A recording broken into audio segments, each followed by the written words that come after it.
إن الله كان عليكم رقيبا. ډیرو قدرمنو د دې اتن درې او د خواو شاکلو معززو شریفو اوریدونکو، مانا مخکې زمونږ درنو قدرمنو علماء کرامو مشایخو هر یو په خپل وار قیمتي ملغلرې نصیحتونه هغه موږ او تاسو ته وړاندې کړل. عزتمندو، لکه څرنګه چې په دې مسجد کې مجمع د نارینه‌و یا د ورونو لګېدلې ده، بوډاګان، ځوانان او کم عمري ماشومان ټول پکې حاضر دي. همدغه شانتې د مایک او د لډ سپیکر د لارې په دې مجمع او په دې مجلس کې زمونږ میندې، زمونږ خویندې هم حاضرې دي. قدرمنو، لکه څنګه چې سړی قرباني ورکوي، نو د امت خویندې میندې هغه د سړو نه کمې نه دي پاتې شوي. د اسلام او د دین په قربانۍ کې کله ناکله د امت زنانه د سړو نه هم مخکې شوي دي. که چېرته زمونږه نننۍ میندې خپل تاریخ وګوري، زمونږ نننۍ نوڼه خپل تاریخ وګوري، نو دوی ته به معلومه شي چې زنانه مستوراتې په ډیرو وختونو کې د ډیرو سړو نه غوره او افضله او بهترینې پاتې شوي دي. قدرمنو، د اسلام اولنۍ خښته هغه زنانه جوړه شوې ده. د اسلام اولنې بنیاد هغه زنانه ایښودلی دی. اسلام ته اول لبیک هغه زنانه ویلی دی. لا اله الا الله محمد رسول الله کلمه ویونکې اول زنانه پاتې شوې ده. کله چې محمد رسول الله صلی الله علیه و آله وسلم باندې وحی راله، غار حرا کې په غار کې یوازې ناس، شپه وه، هیڅوک په هغه غار او غره کې نه و. د اسمان ملائک جبریل امین راښکته شي، رسول الله علیه السلام ځان ته راجوخ کو، زور یې ورکړ او ورته ویې ویل چې اقرأ ولوله. رسول الله علیه السلام ورته فرمایي ما انا بقارئ، نه مې مدرسه ویلې ده، نه مې سکول ویلې دی، لوستل نشم کولی، څه ولولم؟ دویم ځل دریم ځل چې زور ورکړ، نو جبريل عليه السلام ورتوي اقرأ باسم ربك الذي خلق الإنسان من علق، اقرأ وربك الأكرم الذي علم بالقلم علم الإنسان ما لم يعلم. والولا الله رب العالمين بمدد باندې والولا د الله کلام، د الله خبرې، د اسمانونو وحي، د وم اسمان د عرشنا د جبريل عليه السلام په واسطه اولنۍ خبرې دي چې یو بشر، یو انسان محمد رسول الله عليه السلام ته راورسېد. غارو شپه وه، یوازې والی و، د لیلة القدر شپه وه. رسول الله علیه السلام ویرید، ناشنا مخلوقی ولید، بشر دی انسان دی یریږي. کور ته چې راغی خپلې بیبي ته وایي زملوني دثروني، څه راباندې راواچوئ، یخني مې کېږي د یرې د لاسه. خشیت علی نفسي، په ځان ویرېدم څه چل راباندې ونشي. نو هغه خدیجه رضی الله عنها هغه ورته څه وایي؟ کلا والله لا يخزيك الله ابدا. اے محمد په الله قسم هیڅ کله الله ته نه رسوا کوي. ولی انك تقري الضيف وتعين على نوائب الحق. ته خو مېلمه پالنه کې، ته خو چې چا باندې حادثه او مصیبت راشي ته ورسره مدد کې، ته خو چې د چا کار کسب نه کار وله ګوري، تا کې خو ښکلي ښکلي صفات دي، تصل الرحم، خپل ولي پالي. اولنۍ مؤمنه زنانه جوړه شو. دا بیبي د رسول الله علیه السلام وفات شو. رسول الله علیه السلام د بیبي عائشه رضی الله عنها سره واده وکړ. دا مړه شوې زنانه بیبي خدیجه، دا به بار بار یادوله چې خدیجه یوه زنانه وه، د دې ملګرې به یې یادولې، که کور کې به یې ښه څه پاخه کړل وی فلانکۍ زنانه د خدیجې ملګرې وه، فلانکۍ ملګرې وه، هغې کره دا ترکاري اوس. زمونږ مور بیبي عائشه رضی الله عنها ورته وایي چې د الله رسول علیه السلام یو زنانه بوډۍ زنانه وه، مړه وه او سره سره وختي و، بوډۍ وه او ته بار بار یادې. دا مړه شوې زنانه ولې بار بار یادې؟ رسول الله علیه السلام ورته فرمای انها كانت وكانت بیبي خدیجه په زنانو کې په ښځو کې یوه ښځه وه. ولې؟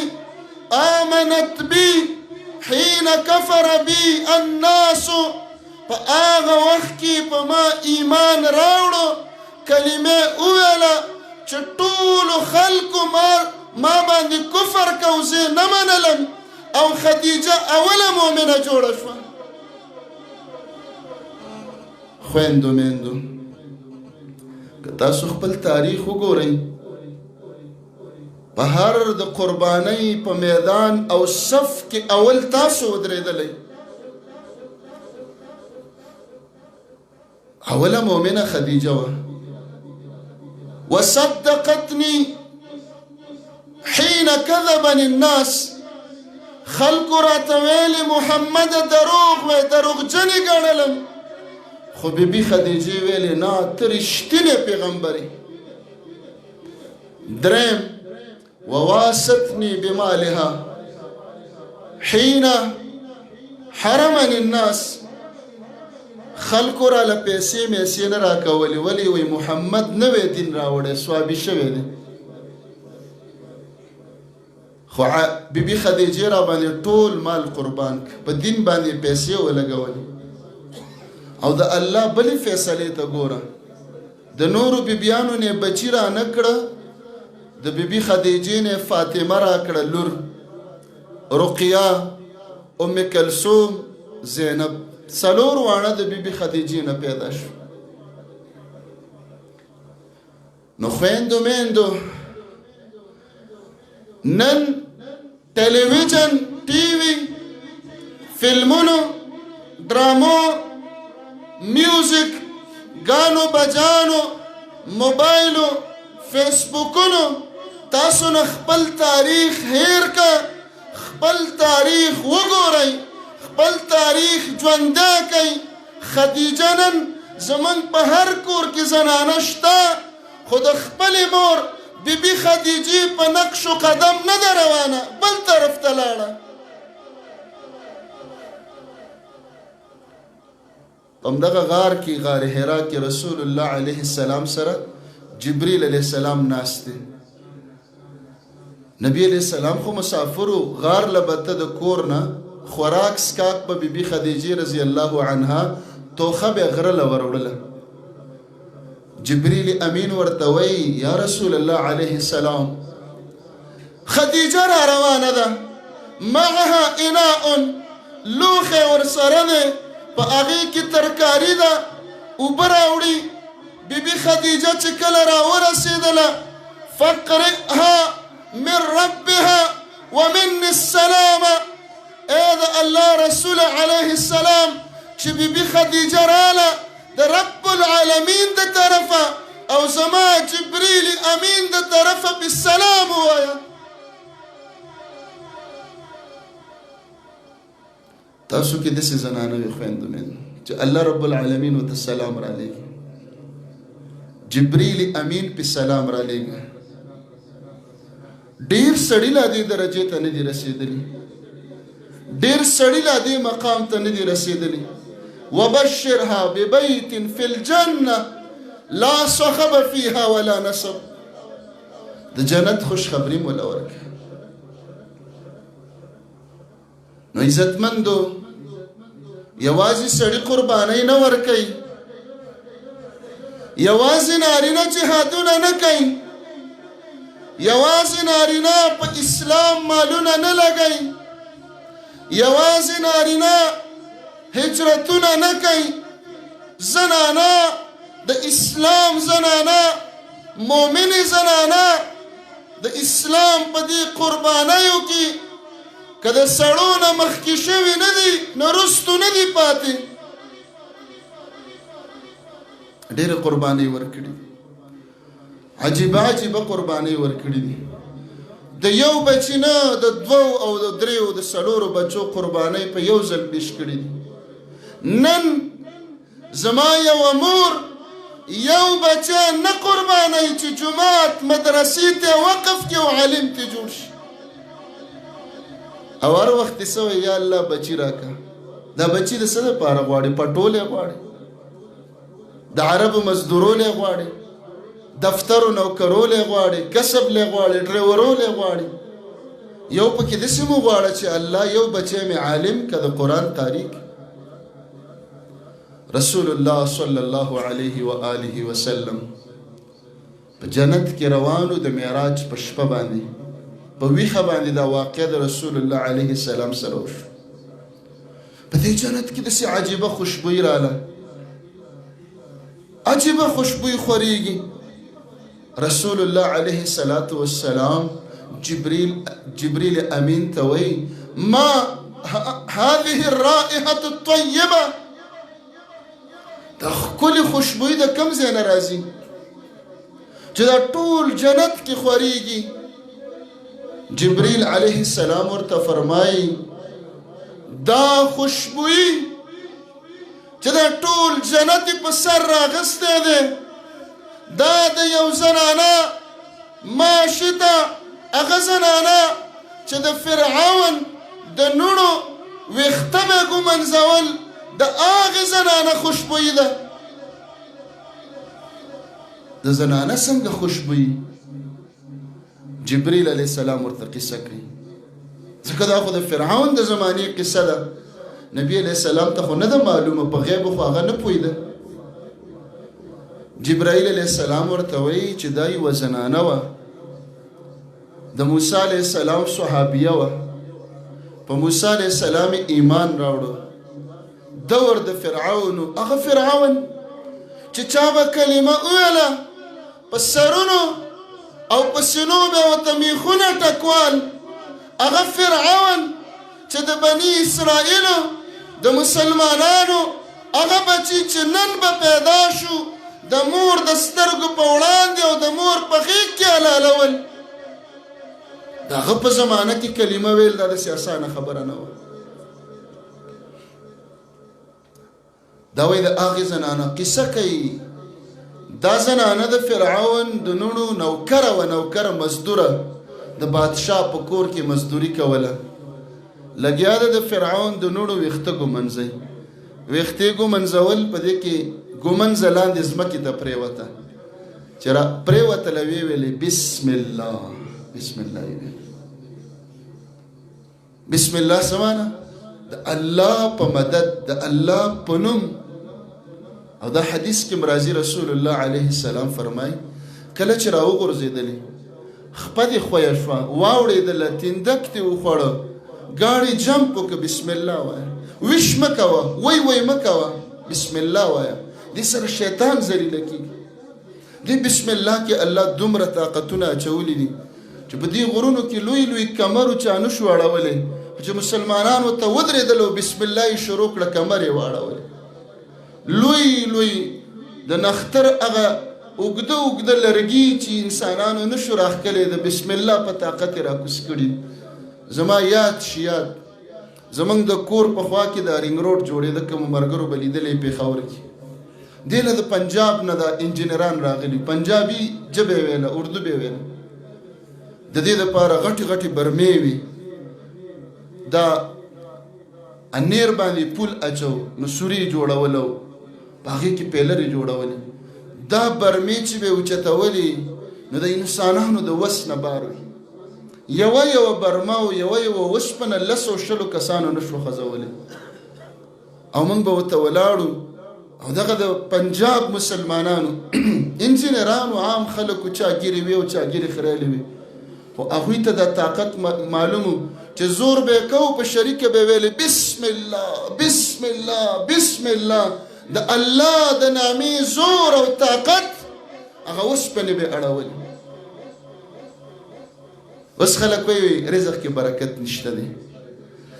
دا مسلمانه زنانه چې ګومنځ ته پرېوته سوی بسم الله زمونږ داسې میندې وي مخکې اوس هغه میندې نشته چې ماشوم به یې راواغست پیو ته به یې اچوو به یې ویلې بسم الله چې اوړه به یې اخګل ویلې به یې بسم الله چې سبزي به یې کټ کوله ویلې به یې بسم الله چې کټوۍ به یې لړله ویلې به بسم الله. نو الله برکتونه په دې خوراکونو کې خوندونه ذایقې اچولي. نن مسلمانه زنانه چې بچی رالی او پیو ته اچوي مخامخو ته په دیوال کې سکرین لګېدلی دی ټي وي ته ګوري موبایل ته ګوري سبزي کټ کوي موبایل ته ګوري د هغې هینډ فري په غوږ کې ده ګانې بجانې اوري اوړه اخږي ګانې بجانې اوري وایي برکت نشته برکت به د کم ځای نه راشي بسم الله دې ختمه کړه. ماشوم چې به پرېوتم مور به ویلې بسم الله ماشوم ته به نه وزده مور به ویلې بسم الله. بس هغه میندې چېرته لاړې ختمې شو ځکه برکت هم ختم شو. نه په ځوانۍ کې برکت شته دا سپین ږیري ناست دي په زور کې په منډه کې په غره ختلو کې په راکوزېدلو کې زمونږ د تورګیرو ځوانانو نه دوی تکړه دي. دا د دوی سره د هغه د مور او پلار او د دین برکتونه دي. که نه ځواني خو زمونږ د دوی ولې تکړه دي زمونږ سره هغه برکات نشته. د عزتمندو دغې زنانه چې بسم الله وویله د فرعون نوڼه ورته وویلې چې د الله زمونږ پلار فرعون یادې زمونږ پلار یادې فرعون الله ځکه فرعون هم ویلي وانا ربکم الاعلا زم رب یم د خدای توب دعوی کړې وه. زنانه ورته وایي نه فرعون ستاسو پلار زه او تاسو ټول مخلوق یو زمونږ د ټولو خالق په اسمانونو کې بره په عرش باندې هغه الله یادوم ستا پلار الله نه دی. نو دا نوڼې ورته وایي چې پلار مې خبر کم چې ته زما پلار ته الله نه وې او بره بل الله ته الله وې خبر کم څه معنی مړه به دي کي الاله به دي کي ځکه په دې خبره باندې هغه د بني اسرائیلو د اولې ورځې بچي الالۍ ته پرېږدي. زنانه ته پته وه چې ما وجني په دې خبره قربانۍ ته تیار شو چې قرباني نه ورکو دا دین د دې غرونو سرونو ته به څنګه راورسي. دا د هغه خلکو قربانۍ نن په بانډو کې په غرونو کې په بره سرونو کې جوماتونه دا په سوونو خلک دا زمونږ د صحابه کرامو د سړو او د زنانو وینې قربانۍ وي چې دین یې دې ځای ته راورسوي. فرعون خبر شو، زنانې راوغوښتله چې ته ډېره ښه ښځې، زما د نونو نوکرې او زما نونه تا نه ډېرې خوشحاله دي. دا بسم الله چې دې ویلې د الله په نوم، د الله ما یادې؟ هغې ویل نه نه، د الله په اسمانونو کې دی هغه یادوم، تا نه یادوم. ته الله نه ته نه وي او الله وو، او ته به نه او الله به وي، زه هغه الله یادوم. ډېر نصیحت یې ورته وکړه چې چا دوکه کړې، نوې خبرې دي، نوې مذهب دی، سوابي شوي وابي شوي دا تهمتونه خلک لګوي، بل طرف ته لاړلې، مه کوه دا خبرې. هغې ورته ویل دا ایمان زما زړه ته ننوتی، دا د ټوقانو او د ژبې د سر ایمان نه دی چې معمولي تکلیف راشي او بس بیا پاتې. زمونږ څنګه ایمان دی؟ ایمان شته په کوم ځای کې دی؟ صرف په جومات کې دی. موږ په جومات کې مسلمانان یو. واده که واده راغی ټول به ګډېږي، ګانې بجانې، ډمتوب، موبایلې، تصویران، کیمرې، فحاشي. ولې؟ ښکلې ګیرې ده، نیک سړی دی، ښایسته نومې دی. یاره څه وکړو هلکان دي، یاره څه وکړو زنانه دي. په ودونو کې زمونږ واک یو هلکان والي، دویمې رانه زنانه والي. ته خو په جومات کې ډېره مستي کې که نه؟ او اوس دغلته د هلکان نشي کنټرولولی. په جومات کې خو د چا ټوپۍ هم نه په سر ته ورته پکارېږي چې سر تور سر څنګه راغلی، مونځ نه کېږي دې سره. او چې مړی وشي بدعات، رسمونه، رواجونه کو. ولې؟ تره خفه کېږي او ماما خفه کېږي، کاکا خفه کېږي ماما، د مړي واک د کاکا او د ماما سره شي. زمونږ دغه مسلماني ده. عزتمندو مسلمانی قربانی غواړي. فرعون امر وکړ چې دا ښځه نه سمیږي، دومره لوی دیګ یې راوړه ببقرة من نحاس چې لویه غوا پکې ټوله زیږي، دومره دیګ، او په هغې کې اوبه ور واچولې او اور یې ورپسې بل که، ویشېدلې ویشېدلې. دې زنانه ته یې ویل وقه مقلې وساده، دیګ ته دې ورچومه، کلمه پرېږده، د الله الله پرېږده، ورغورځومه دې ورته. هغه زنانه ورته وایي مړه به شم، بس د دې نه اخوا خو نور څه نشته، د الله مخې ته به شهیده ودرېږم. فرعون ورته وایي نه داسې دې نه وجنم، ستا وجل په عجیبه طریقه دي، یو ځلې نه په څو وارې دې وجنم. ستا 4 بچي دي، یو دې په غېږ کې دی او 3 دې واړه دي. اول به مشر رانیسم، ته به ورته ګورې، ولاړه به او دې ګرمو اوبو ته به یې غورځوم، بیا 2 بیا 3 بیا 4 5 نمبر به ستا وي.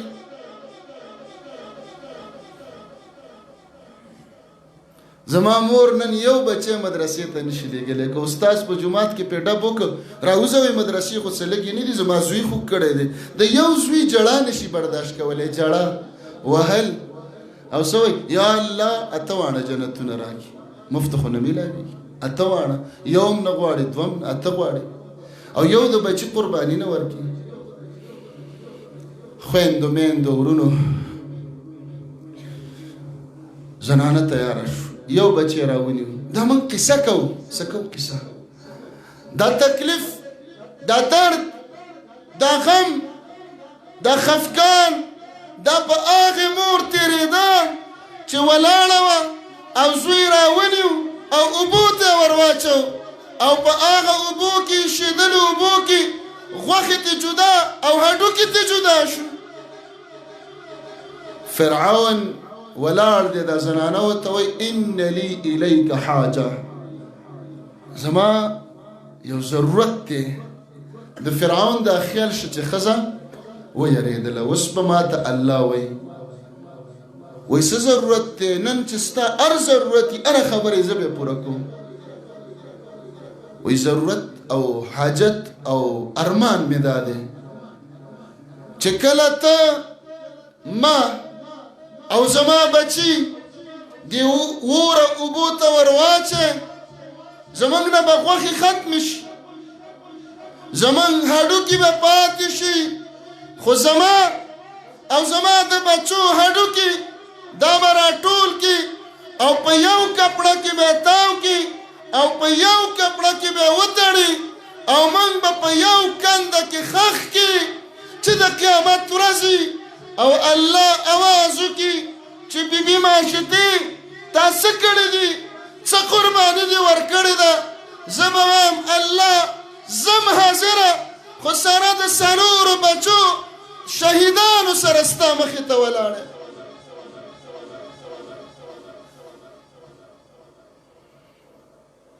زه به الله رب العالمین ته دا پیش کوم زه به څلور بچي پیش کوم زما مور نن اراده وکړه مورې چې د قیامت ورځې او زه ووایم چې الله زما دا یو بچی حافظ قرآن دی عالم قرآن دی دا دی حاضر ما زما ډېرې میندې شته دی بچي شته شنډې دي د قیامت په ورځ به شنډې راپاسي یو بچی معلم او قاري نه شي یو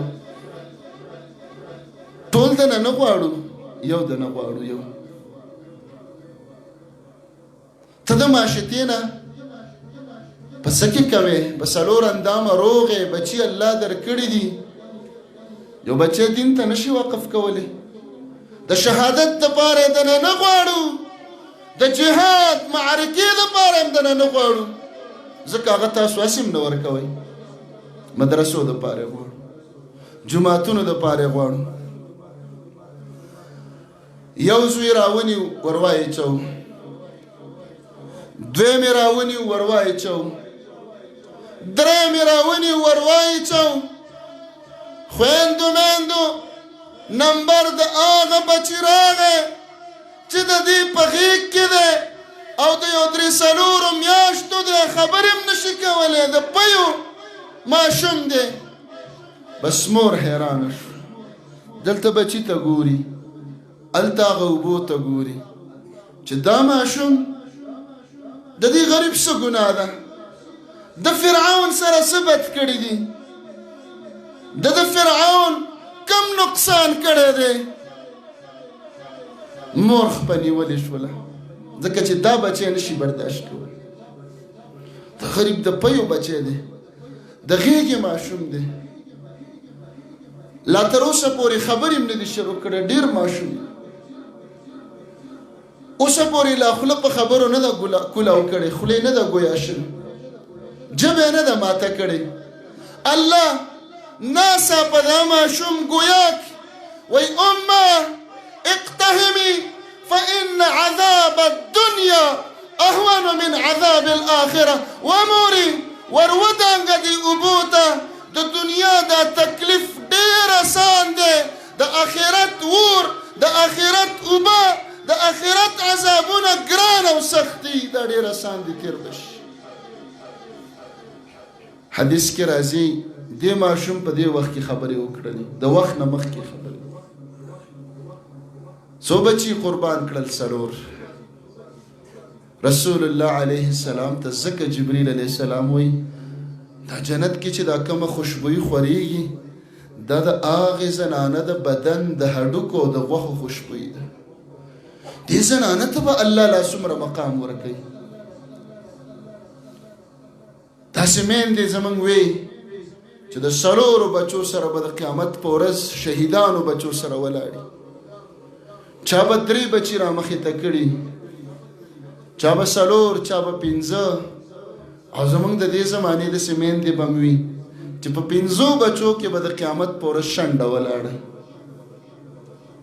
د دې د شفاعت او سفارش به څوک نه وي ومورې اواز به کېږي د فلانکي عالم د فلانکي شیخ صاحب د فلانکي قاري صاحب مور او پلار دې راپاسي چې موږ ورته د جنت جوړه ور واچو الله به پخپله د جنت جوړه ور اچوي وورونو او خویندو د دې عزت نه ځان مه محرومه کوئ الله اولاد درکړی دی الله بچي درکړي دي د غرونو په سرونو کې علما شته مدرسې شته تاسو ته ناست دي یو بچه قربان کوي چې د قیامت په ورځ اواز وشي چې د فلانکي قاري صاحب مور بیبي دې راپاسي.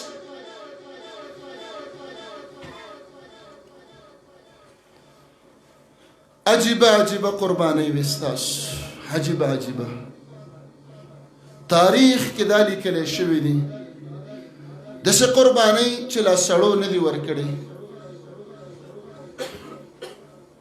خلک وایي که نه، وایي ښځه ډېره قرباني ورکوي.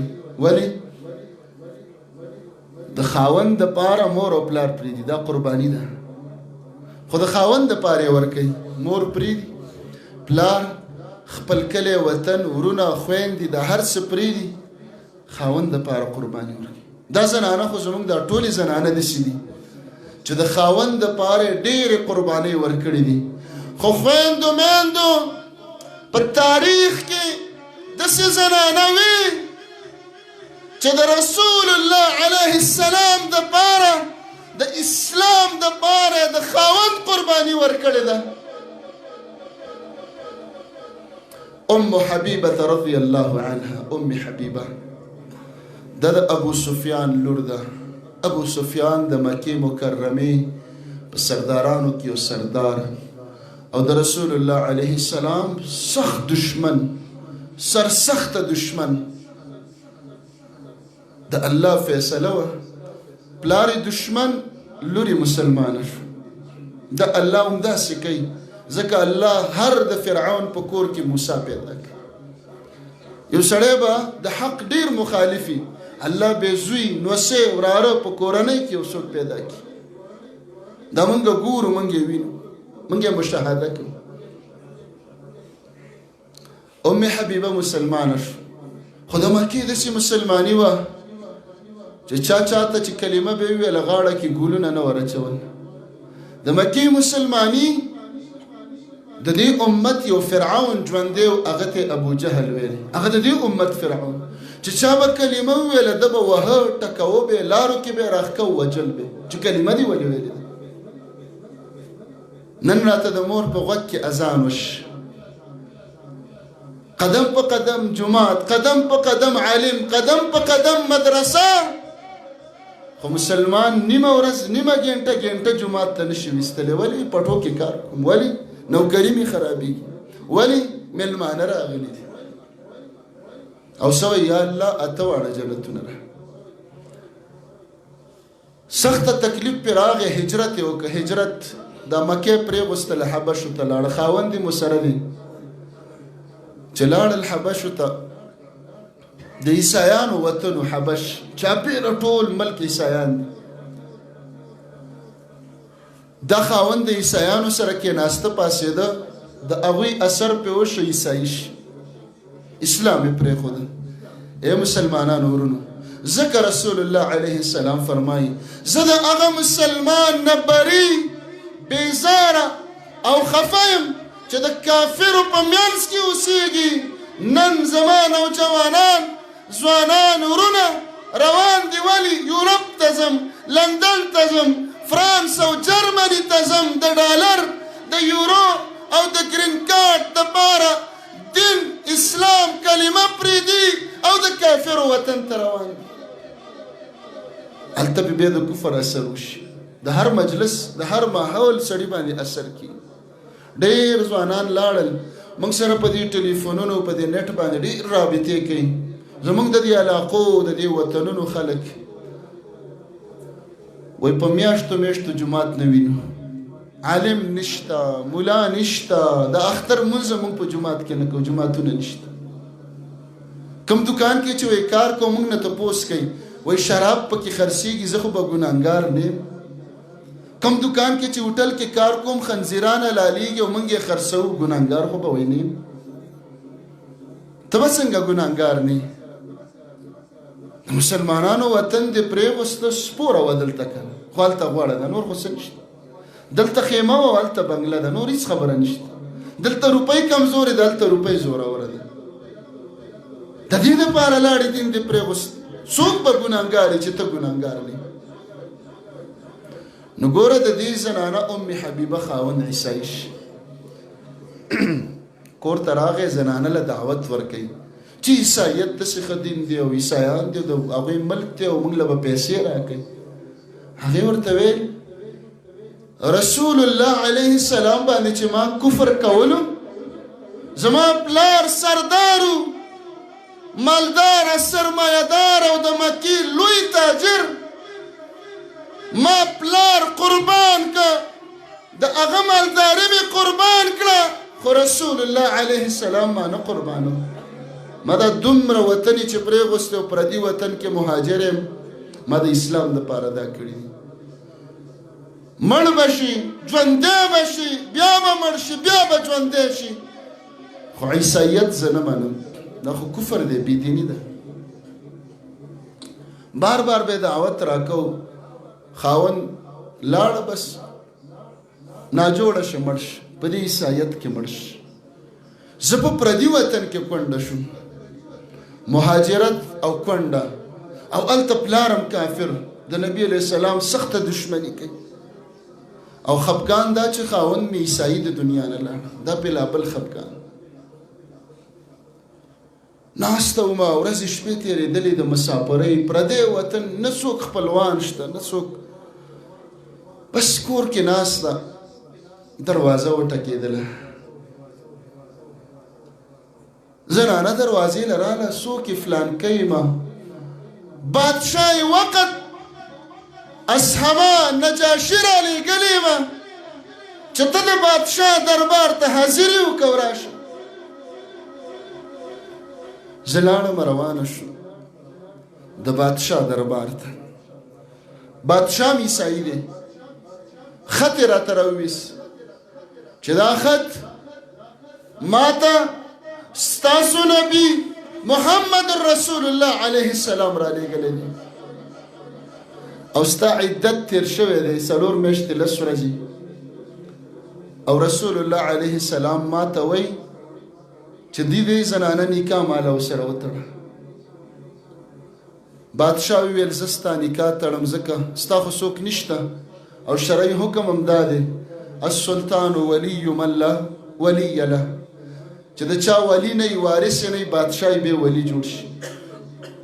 رسول الله علیه السلام دې غواړي تا ته قبوله ده؟ وایي ما وویل ما ته بلکل قبوله ده. و ډېر غټ مهر د سرو زرو د روپۍ میدان ته راواچولې. بادشاه وویل چې دا مهر پکې زما د طرف نشي.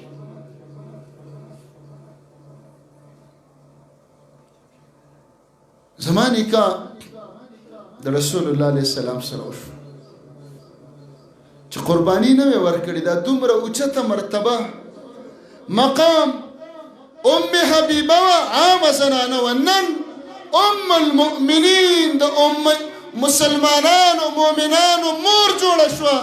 د قیامت په ورځ به د رسول الله علیه السلام په نکاح کې راپسې.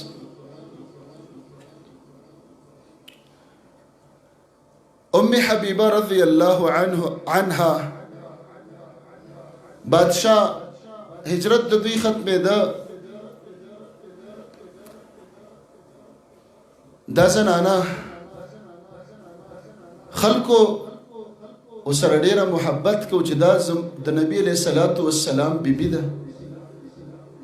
وایي د دې بادشاه څه وینځي وایي کله چې په اول ځل ما ته هغه زنانه راله ویې ویلې چې ستا نکاح د رسول الله علیه السلام سره کوي، وایي ما د لاسونو نه بنګړي راویستل او په زیرې کې مې دې وینځې له ورکړه چې دا واله دومره ښکلی زیری چې زما نکاح او د رسول الله علیه السلام سره. بله ورځ هماغه زنانه راله او بنګړي ټول راوویستل، راته په میدان کې وستل چې دا خپل بنګړي دي واپس واله. ما ورته ویل ولې دا خو ما تاله په زیرې کې درکړي؟ وایي نه موږ ته بادشاه امر کړی دی چې د دې زنانه نه به هېڅ هم نه هلئ، بلکې تاسو دې زنانه له تحفې ورکئ. وایي چې کله را روانېدلم یو زنانه راله، وایي ته ځې او رسول الله علیه السلام بیبي شولې، هغه سره به میلاویږي. وایي ما ورته ویل وایي زما یو پیغام به ورسېږي. وایي ما ورته ویل وایي زنانه راته وژړل چې زما هم په رسول الله علیه السلام ایمان دی، غیبانه مې په ایمان راوړی دی، کلمه مې ویلې ده، خو زما او د هغه په منځ کې ملکونه دي، زه په یو وطن هغه په بل وطن. زما سلام محمد رسول الله علیه السلام ته ورسوه او ورته ووایه چې ستا یو ادنا کمزوري امتی وه او په تا یې ایمان راوړی چې د قیامت په ورځ هیره نه کړي. زه را روانه شوم، واده مې وشو، نبی علیہ السلام سره چې میلاو شوم د دې زنانه خبره راته رایاده شو او هغه پیغام مې د دې سلام مې رسول الله علیه السلام ته راورسو. غرض مې په دې کې دا اوس زنانه وایي موږ قرباني ورکوو د خاوند دپاره مور او پلار پرېږدو، خو دا هغه زنانه وه چې د محمد رسول الله علیه السلام د اسلام د الله د لا اله الا الله محمد رسول الله کلمې دپاره د خاوند قرباني ورکړه، د خاوند د خبره ونه منله، قرباني د هجرت ورکړه، الله مقام او عزت ورکړه، د مسلمانانو د صحابه مور یې جوړه کړه.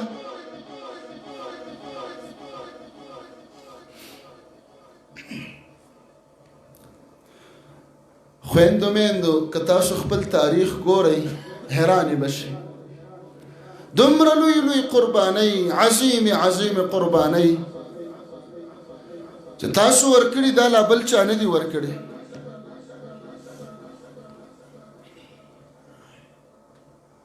ام سلیم رضی الله عنها د انس ابن مالک رضی الله عنه مور ده، مسلمانه د خاوند کافر دی، خاوند به زنانه لراته دعوت به ورکو چې د اسلام پرېږده، هغې ویل نه اسلام نه پرېږده. خاوند د کوره خفه شه لاړه ووته، په لاره کې چېرته مړ شي. ام سلیم کونډه شوه زنانه، چې کله کونډه شوله په دې مدینه کې یو مالداره کس و، ابو طلحه د هغه نوم و، هغه ورپسې جرګه راولېږله، ورپسې راغی چې زه مالدارم یم او ډېر زیات سخیم و، پویم و، هوښیار عقلمند و، ما سره نکاح وکړه. دا ورته وایي ام سلیم چې ابو طلحه ګورئ ما ته متوجه شي، څومره ښکلی دعوت کوي. و ابو طلحه ته د بت عبادت کې نجرها عبد آل فلان حبشیا، ستا دا بت د فلانکي خلکو یو غلام حبشي جوړ کړی دی، که دې بت ته اور ولګېده وبه سوځي، ته د هغه بت عبادت کې. داسې د ذهن مطابق خبرې ورته وکړه، ګوره چې دا بت د لرګي نه جوړ دی، اور پکې لګي، هېڅ هم نشي کولی. ستاسو د علاقې ماشاءالله د دې نه پاکې دي. زموږ په دې ښارونو کې په علاقه او کوڅه په کوڅه یو زیارت قبر، یو جنډي، یو منجوران، یو ملنګان، یو چرسونه، یو لوخړې، رباب او ستار. ولې وایي دا د اولیاو زیارت دی. نو موږ خلکو ته یو دې ته سجدې مه لګوئ، د دې نه مه غواړئ. موږ پسې هلته خلک وایي دا لا مذهبه دي، زیارتونه نه مني.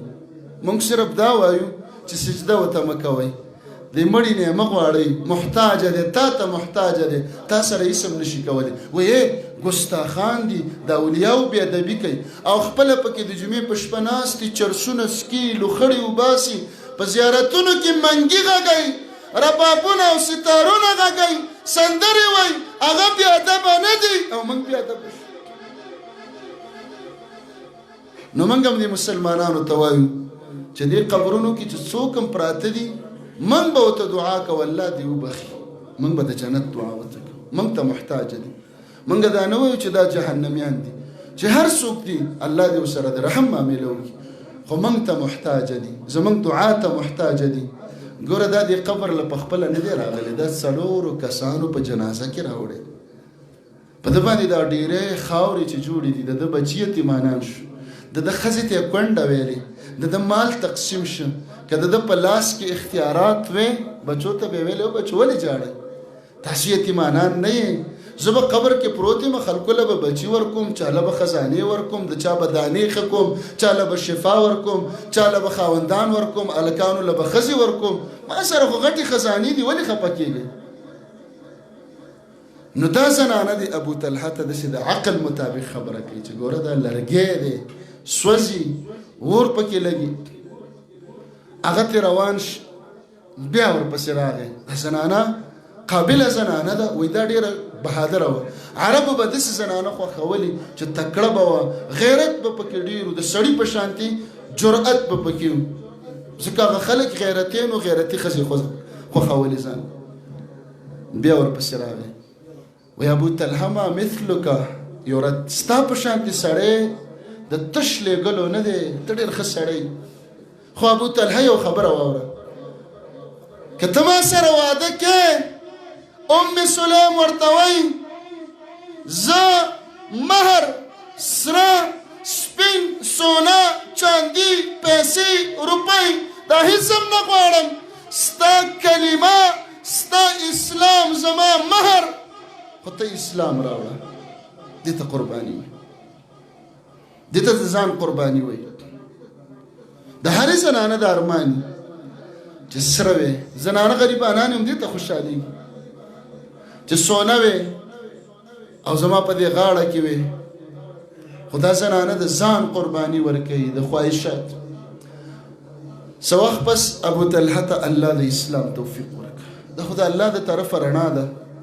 ورپسې راغی چې ما سره واده نه کړې، زه خو مسلمان شوی، ما کلمه ویلې ده. ام سلیم ورته وایي بلکل زه به تا سره واده کوم، او زما هماغه ژبه ده، سره مه راکوه، سپین مه راکوه، پټي مه راکوه، کورونه مه راکوه، ستا کلمه ستا اسلام دا لا اله الا الله محمد رسول الله دا د منلو سرونه ما ته ډېره قیمتي ده. واده وشو، نکاح وشو. صحابه کرام وایي خلکو به په مدینه کې قصې کولې چې د پلانکۍ زنانه مهر ډېر دی، د پلانکۍ ښه مهر دی، د پلانکۍ کم دی. دا خلک دا قصې کوي. خو ویلې به د ام سلیم په شانتې مهر د یوې زنانه هم نشته. د ام سلیم په مهر کې لا اله الا الله محمد رسول الله کلمه رسېدلې ده. سره بم پاتې، سپین بم زمونږ د دې میندو نه ټولو نه پاتې شي. بیا پې د نوڼو جنګ وي، یو وایي زما مور وه، بله وایي نه ما یې ډېر خدمت کړی دی. خو هغه کلمه هغې سره لاړه. یو سړی د هغې په وجه الله مسلمان که د چا په وجه؟ د زنانه په وجه. په څومره ښکلې طریقې دعوت ورکې. ابو سلمه دا ابو طلحه چې مونځ کوي اجر ام سلیم ته رسولي، د اسلام دعوت هغې ورکړی دی. ابو طلحه که روجې نیسي تلاوتونه کوي چې څومره نیکۍ کوي خپل اجر هم شته، خو ام سلیم ته هم نیکي میلاویږي. ولې د دې د اسلام ذریعه دا زنانه جوړه شو. خویندو میندو خاوند له دعوت د مانځه ورکړه. ستا خاوند خو کافر نه دی، نن خو د مسلمانانو وطن دی، خو سهار مونځ نه کوي، منځونه نه کوي، زاري ورته وکړه، سوال ورته وکړه، ورته وجاړه. د خپلو کپړو دپاره، د پلار کره د تللو دپاره، د فلانکي فلانکي د واده دپاره ورته څومره سوال کوي. داسې یو سوال ورته د مانځه وکړه. که دی منځګزاره شي، که دی تلاوت والا شي، ته به ودی الله به تاله نیکۍ درکوي. خاوند دې ګیره خریلې ده، کافر خو نه دی، مسلمان دی. ته دعوت ورکړه چې یې سړیه وایي ښځه د کلي خوښوي که د خاوند؟ د خاوند خوښ. نو خاوند هم د کلي خو نه یې خوښ، د خپلې ښځې خوښي. زما په ګیره کې قبولي، په ګیره کې ډېر ښایسته ښکاري، ته ګیره پرېږده. دعوت نرمي ښه په اسانۍ باندې چې کله دا ګیره پرېږدي الله به دله اجر ورکوي. مسلمانې خورې او مورې په دې اجر او نیکۍ کې ته شریک یې. ستا خاوند په نشو اخته دی، په ګناهونو سیګرټ څکي، چرسونه څکي، نسوار کوي. نسوار هم نشه ده، خفه رانه نه شي په دې باندې. څوک چې ورته مباح وایي هغوی په خپله کوي. کوم ملا چې وایي چې دا مباح دی، دا ملا یې په خپله کوي، ځکه ورته مباح وایي. خفه رانه نه شي، دا ګناه ده. حدیث کې داسې مثال راځي، وګورئ: ما اسکر کثیره فقلیله حرام. یو شی چې ډېر تا نشه کوي ډېر دا خلک وایي نسوار نشه نه ده مونږ اچو دا ته اوس عادت یې هغه اول ځل چې چا اچولي څونه بازینګړې اړولې وي څونه راغورځېدلې چا باندې الټۍ لګېدلې وي چا څه کړي چا څه کړي او د دې نسوارو اوس دلته یو غونډه رېږدي که نه یو 10 دانې دې څوک جوړ کړي 10 او په دې خوله کې ورته ګوره چې دا سړی اسپتال ته وړي که نه وړي نو چې ډېر 10 دې نشه کوي فقلیله حرام یو غونډاره هم حرام دی دا د شریعت اصول دی خیر دی مه خفه کېږئ مانه په دې باندې ګناه ده زه به خپله غاړه خلاصوم زه د چا د وجې نه نه ویم ما څوک لیدلي هم نه دي زه خو مېلمه راغلی یم خو زړه کې مې یو درد دی درد الله درې قسمه خلک نه بخي الله ورته د رحم په نظر نه ګوري او الله رب العالمین به د قیامت په ورځو سره خبرې نه کوي او الله به د هغوی صفت ونه کړي داسې به ونه وایي چې دا ښه سړی دی یو په هغې کې المدمن چې نشه همیشه کوي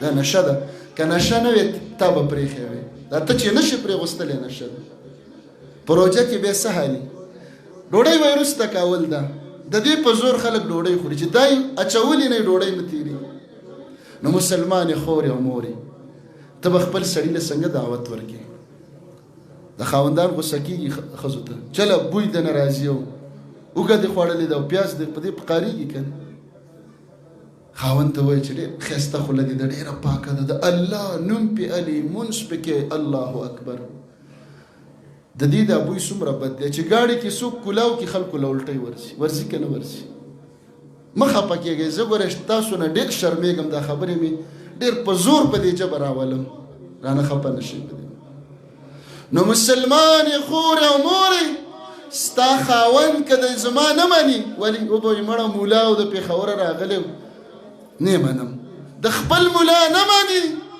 خو ستا مني ستا ځکه مني چې ستا دپاره پلار پرېږدي ستا دپاره مور هم پرېږدي ستا دپاره ورونه هم پرېږدي نو ستا په خوله باندې نسوار هم پرېغوستلی شي ستا په خوله باندې سګرټ هم پرېغوستلی شي ستا په خوله باندې ګیره هم پرېغوستلی شي خو ته دعوت نه کوې عزتمند د ام سلیم په دعوت ابو طلحه رضی الله عنه مسلمان شي کلمې یې ویله وخت ډېر په تادۍ روان دی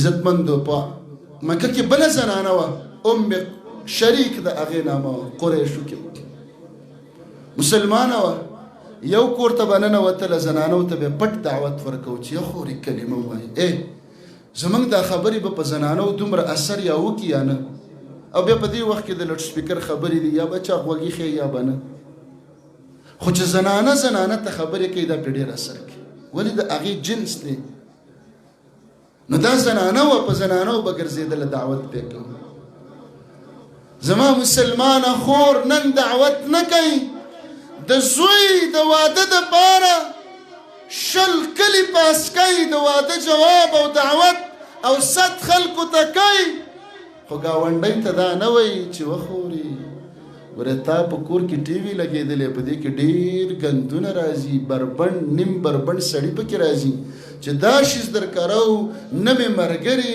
نه در سره ګاونډتوب کومه نه دله ماچس در کومه نه دله اوبه در کومه او نه دله د اوړو سوډا در کومه هېڅ هم دله نه در کره راځم مه را کره راځم داسې دعوت شروع کړه بله زنانه ده ستا ملګرې ده په زیارتونو ګرځي یا خورې ولې په زیارتونو ګرځي هغه به ته وایي چې دا زوی مې ناجوړه دی او نه ښه کېږي او پلانکي ځای کې مولا بند کړی دی او پلانکي ځای کې تعویض دی او دا دی که د مولا په تعویض کې کمال وی که نه خلکو له تعویضونه کوي دوکاندارانو له وایي پیسې به در باندې راورېږي او ګاک به یې رامات به چې کله تعویض وکړي استاذه شکرانه دې څه شوه وایي زه څه چې دې ورکړي د شرمه نه خو یې ویلی یم نشته څه چې دې ورکړي نو یا 300 یا 400 روپۍ مخکې به یې چرګې مرګې او دا شیزونه اخیستل که ستا په دې تعویض کې دومره زور او کمال وی نو یو به دې ځان له کړی وي او د دنیا د دې کافرو دا بینکونه دا به ستا په کور کې خالي شوي وي نو ته به دې زنانه له دعوت ورکړي چې خورې موږ په مانځه کې څه وایو؟ ایاک نعبد و ایاک نستعین. یا الله یو ځل نه وایو، په هر رکعت کې، سنتو کې، فرضو کې، نفلو کې، اشراق، تهجدو کې، ټولو کې وایو چې یا الله خاص تا عبادت کوو او مدد تا نه غواړو. ته چې شفا د بل چا په تارونو کې ګڼې او د چا تار او بند دې واچو، ماشوم ته د خپه کې کونجه کې واچولې، غاړه کې دې تعویذ ور واچو، نو ته په دې آیات دروغجنه شوې. د الله عبادت دې ونه کړه، د الله نه دې مدد ونه غوښته، مدد دې د تار نه وغوښته. نو د تعویذ والا مولوي صاحب موږ ته پکار شي چې نه کنه داسې خلک را پیدا شوي دي، واړه واړه هلکان دي او تعویذونه نه مني. موږ خو تعویذ کې قرآن شریف لیکو، قرآن شریف کې خو شفا ده، شفا پکې شته که نشته؟ نو زما عقیده ده چې شفا ده او د ده عقیده ده چې شفا ده. وګوره قرآن نه مني، د عوامو ته داسې لهجه کې وایي داسې خلک دي قرآن نه مني، موږ پکې څه لیکو؟ قرآن لیکو. و مولوي صاحب جنګ نه کوو، جګړه نه کوو، ښه په نرمۍ باندې یو بل سره ځان پوه کړو. قرآن کې شفا ده، الله فرمایي. په قرآن کې بل آیات دی، د شات ګبین چې ورته وایي، د شاتو د مچیو نه چې پیدا شي خواږه، الله فرمایي فیه شفاء للناس، په دې شاتو کې هم شفا ده. قرآن کې هم شفا ده، په شاتو کې هم شفا ده. ټیک شو، دا دواړه آیاتونه په قرآن کې دي، موږ دواړه منو. و مسلمانان په شاتو کې شفا شته تر ننه پورې. کم مریض د شاتو بوتل غاړې ته اچولی دی چې سر پې بند وي او ګرځوي را ګرځوي، یا یې مټ پورې تړلی، بس څه کې مولوي صاحب ویلي دي قرآن شریف کې د دې کې شفا ده. نه چې سر دې ترې نه یې کولاو کړی او چمچ او یا ګوتې دې پکې نه یې ښکته کړي او خوړلې دې نه یې، تېر کړي دې نه یې او معدې ته دې ونه رسي، د شاتو بوتل ته ګوره ګوره شفا نه درکوي. په غاړه کې زوړند که شفا نه درکوي، خوړل تېرېدلې شفا درکوي. نو قرآن کې هم شفا ده. زوړندول، په تاخچو کې کېغوستل، په غلافونو کې تاوول، قسمونو له راغستل دا شفا نه درکوي. چې وی نه لولې، ترجمه ونه کړي او زړه او سینې ته کوز نه کړي او عمل پې ونه کړي، شفا به درنه کړي. نو ام شریک رضی الله عنها داسې په زنانه وګرځېدله، دعوت به چلو. کافر پې خبر شو، چې خبر شو وایي ښه تا خو زمونږ ټولې زنانه خرابې کړې. هغه وخت کې به چې څوک مسلمان شو هغوی به ویلې دا خراب شي. اوس به هم یو سړی چې بلمازی بدعملی نو څوک څه نه وایي، خو که د حق پرستو جومات ته راغی یو بیان یې واورېده یا د یو عالم تقریر یې واورېد، لاړه فلانکې هم خراب شي. چې بدعمله و نه و خراب، اوس خراب شي. نو ام شریک پسې کافران خبر شو، چې کله پې خبر شو ویې نیوله چې ښه ته زمونږ په علاقه کې فساد پیدا کې، دلته دې نه پرېږدو، اوځه د مکې نه مدینې ته به ځې، د مسلمانانو علاقې ته. وی خوراک سکا کې را باندې بند کړ، 3 ورځې دې ظالمانو نه ډوډۍ نه اوبه هر څه را باندې بند کړل، خوراک سکا کې را باندې بند کړ. وی زما دې غوږونو کار پرېغوست، روان یې کړلم، ویې تړلم، وږې تږې نهره یو ځای ته چې ورسېدل دا کافران دمه کوي، غرمه ده، ګرمي ده ډېره زیاته، سور نور دی. وایي زه نور ته تړلی یم او دوی سوري ته څملاستل. ګورئ خویندو میندو، ستاسو قربانۍ وي، ستاسو تکلیفونه و، د الله مددونه راتلل، د ډېرو سړو نه تاسو مخکې وئ، وړاندې روان یم. وایي چې کله زه تړلی وم زما دا سترګې پټې شولې، د سر سره مې یخ څه ولګېدل، چې سترګې مې وغړولې، فاذا انا بدلو من السماء، د اسمان نه د اوبو بوکه راښکته شوې ده، قربانۍ وي، د الله مددونه راتلل، بوکه راښکته شوې ده. ماتې اوبه وڅښلې، بیا اوچته شوه، بیا راښکته، 3-4 ځله ماتې اوبه وڅښلې، چې څه پکې پاتې شو په ځان مې راواړم. په دې کې دا کافران راویښ شو، چې راویښ شو راته په کار شو بد ردی ویل چې ځان دې کولاو کړی او زمونږ د لوښو او منګو نه دې اوبه وڅښلې مونږ په تا باندې اوبه بندې کړي دي. وایي ما ورته قصه وکړه چې نه دا اسماني اوبه راښکته شوې وي ستاسو نه وي. وایي هغوی نه منله. وایي ما ورته ویل خپل لوښي وګورئ اوبه به پکې کمې که نه که ما څکلي اوبه به کمې شي. وایي هغوی راته وایي که زمونږ اوبه نه وي کمې شوې او تا ته الله راښکته کړي فدینک خیر من دیننا بیا ستا دین زمونږ د دین نه غوره دی چې الله په تا دومره مهربانه چې د اسمان نه اوبه راښکته کوي. و چې کله یې منګي او لوښي وکتل د هغوی نه څاڅکې اوبه نه وې کمې شوې.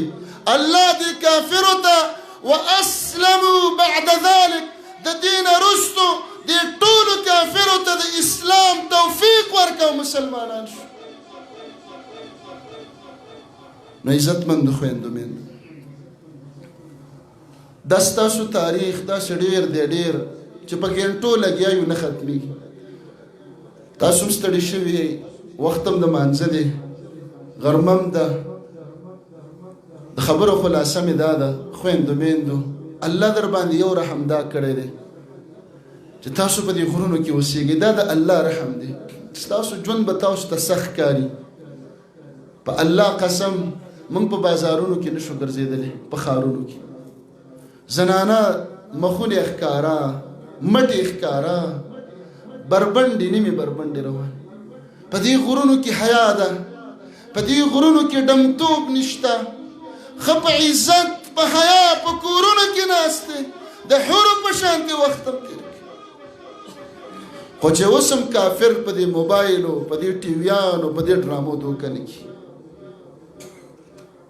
دلته مدرسې شته جماعتونه دي. دا مدرسه د دې مولوي صاحب نصر الدین د دوی غالبا د زنانو مدرسه هم ده.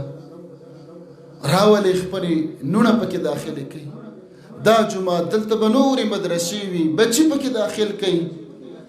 که ستاسو میندو د بچو د شهادتونو قربانۍ ورکړې وي نن ته د بچي شهادت قرباني نشي ورکولی. یو بچی مدرسه کې داخل کړي یو بچی دین ته کېنوه یو بچی الله له ورکړه. داسې دیني پروګرامونه و ختم و دعا و تفسیر و هغې کې شرکت کوه الله به دې ژوند کې برکت اچوي. الله رب العالمین دې موږ او تاسو له په دې خبرو باندې د عمل توفیق را نصیب کړي او الله عز وجل دې زموږ او ستاسو نه راضي شي. بس کو به که نه دعا به کوو زه چې بس بیا به مونځ ډارې وکړئ بس خبره به صحیح ده. داسې عزتمندو یو آخري خبره او دعا هغه دا ده زه چې دلته رالم بېګا د ملګرو لاندې راته یو بل مسجد وښوده لوی مسجد و دلته تقریبا لږ فاصله کې څه نوم یې دی د لاندې چې مسجد ښه دغه مسجد نو ډېر خوشحاله شوم. دا مسجد داسې نور مساجد به دا د الله رب العالمین په تاسو اول د الله فضل دی او په دویم نمبر کې دا د دې علماو محنت. نو عزتمندو زه د دې خپل علماو بالخصوص شیخ صاحب نصر الدین او د هغه د کورنۍ او خاص کر د هغوی د تره اجي صاحب مانې نوم یې شیبر اجي صاحب شیبر خان اجي صاحب سره د دې چې عالم هم نه دی سبق به هم داسې ډېر نه وي ویلی خو دې ته صدقه جاریه وایي. دی به مړ شي موږ ټول مړه کېږو نه به یو ورځ به داسې راشي نه به دا جوماتونه به آبادي. ده پکې منډه والې ده پکې کوشش کړی دی د شیبر حاجي صاحب پکې خواري کړې ده وینا به یې پکې کړي ستړې به یې پکې کړي. دغه شانتې جذبه موږ پیدا کړو. الله دې د ده نه او د ده د کورنۍ نه د عمل قبول کړي او په آخره کې هغه ورور ته دعا کوو چې چا کوم ورور عرب ورور دی هغه د مسجد جوړ کړی دی. واخیرا نشكر الأخ الفاضل جزاه الله خير الجزاء وأحسن الجزاء على تبرعه وإحسانه حيث بنى وعمر لنا هذا المسجد وأمثاله في هذه المنطقة، منطقة دير، نشكره، فإن رسول الله صلى الله عليه وآله وسلم قال: من لم يشكر الناس لم يشكر الله. فنشكر الله عز وجل.